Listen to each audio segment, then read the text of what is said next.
hair. In this video, I'll be giving you some tips and tricks to draw and color it. So with that being said, shall we begin? Before you can have hair, you need a scalp for it to grow out of. So make sure you draw the entire head shape first, before beginning on the hair. Looking up some images of people with shaved heads will help in giving you a sense of the volume of the skull. You'll also want to determine the hairline as well to give you an idea of how low down the hair sits.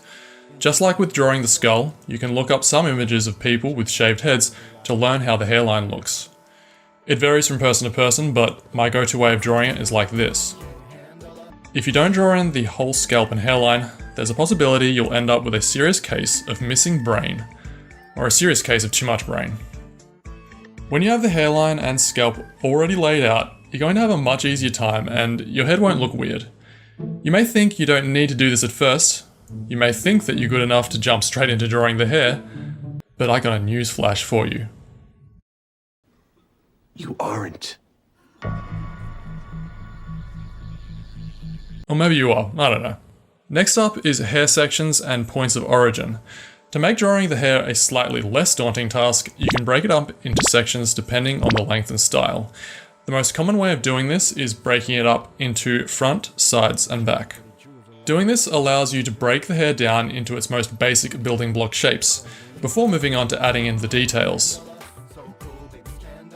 Starting off with basic sections ensures that you get the overall sense of volume and silhouette right before committing to adding in any actual detail. It's a pain to dedicate a whole bunch of time drawing hair only to realize the overall shape of it is whack. So using this approach will help you with that. And so I'm following the same process here in this second example, even though it's a 3/4 angle with a slightly different hairstyle. I'm starting off firstly with the front section, the bangs, and then the side sections, and followed by the back sections with the bun. And this works pretty well for these sorts of hairstyles. Of course, you will have to play around with different hair sections depending on the style of hair that you're doing. And once you've got the base shapes laid in, you can then go in and subdivide them into smaller shapes and add in some extra little hair strands, and that gives you the appearance of detail. And I'll also be going a little bit more into the detail aspect of things later on in the video.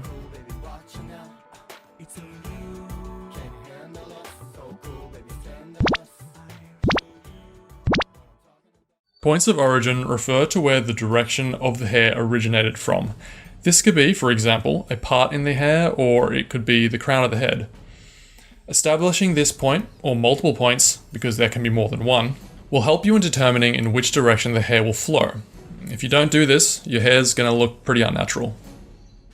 Here in the second example, I've laid in an X to indicate where the point of origin is going to be.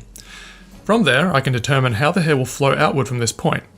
It's a pretty simple hairstyle, so you can clearly see how the hair follows this path, but for a messier hairstyle, you can throw in some hair strands that break off and go in a slightly different direction. You don't have to necessarily 100% adhere to the origin point. Another thing I'll quickly touch on is hair volume. So depending on how much mass you give the hair, it can change the look quite a bit. So these two examples I did are relatively the same in hairstyle. However, one has a lot more volume than the other. This gives the appearance of thinner hair on the left and thicker hair on the right. I might have overdone the volume on the second guy though, but whatever.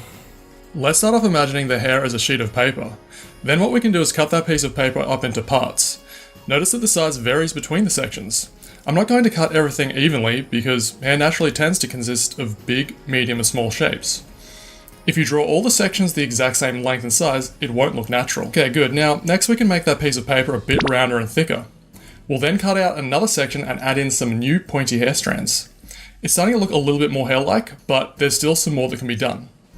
We can then continue this process by cutting out some more sections and adding on some pointy ends to further sculpt out our hair. Adding in an overlapping strand of hair can help give some sense of three-dimensionality, and a thin strand of hair protruding off from the main section can further help break up the shape to make it seem a bit more flowy.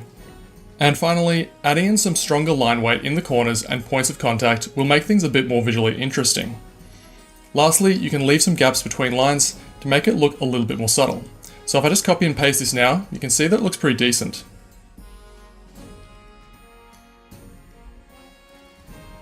Alright, so wavy hair is pretty much the same process. You start out with a sheet of paper, you cut out some sections, then you cut out some more, add in some more hair strands, and then you can play around with the line weight.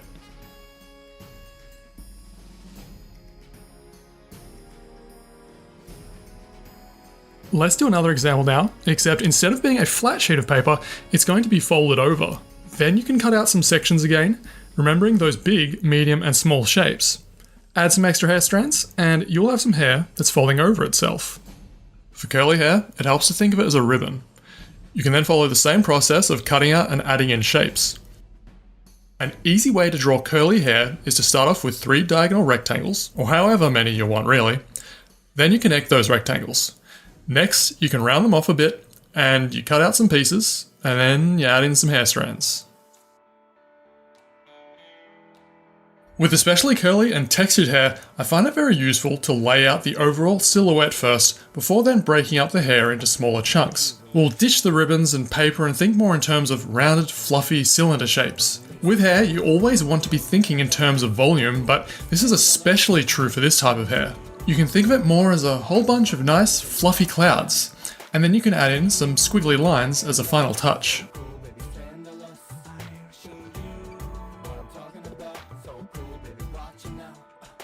When colouring hair, it's important to establish what direction the light source is coming from.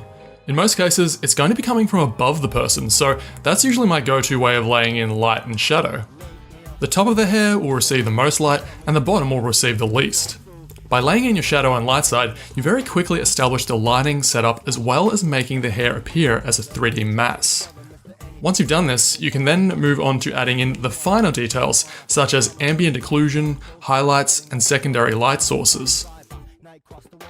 When it comes to ambient occlusion, which are the darkest shadows, you can lay them in places where light isn't reaching. Adding in these dark shadows gives the hair a lot more depth.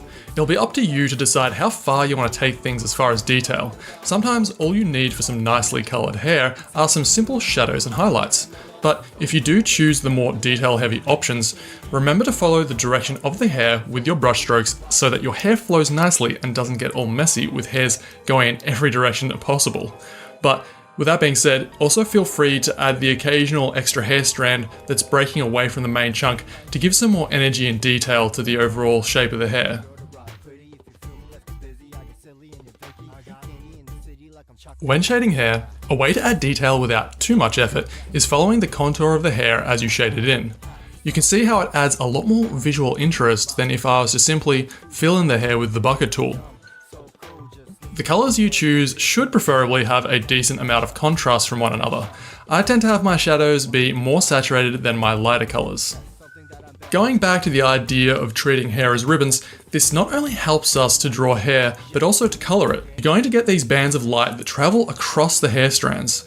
This will be where the highlights sit. Also, adding in some reflective light can enhance your hair. Introducing a complementary colour to the hair will make things a little bit more interesting than if every hair were to fall in the purple range like in this current example. So it's important to have fun when colouring hair, and feel free to experiment with different approaches. Hair is something that you can just keep adding details and details to forever, so it can be hard to know when to call it a day. But I think that the most important thing to keep in mind is the overall silhouette of the hair, along with how you break up that silhouette shape into light and dark. So I hope some of these tips I shared in this video have been helpful, and I'll see you next time.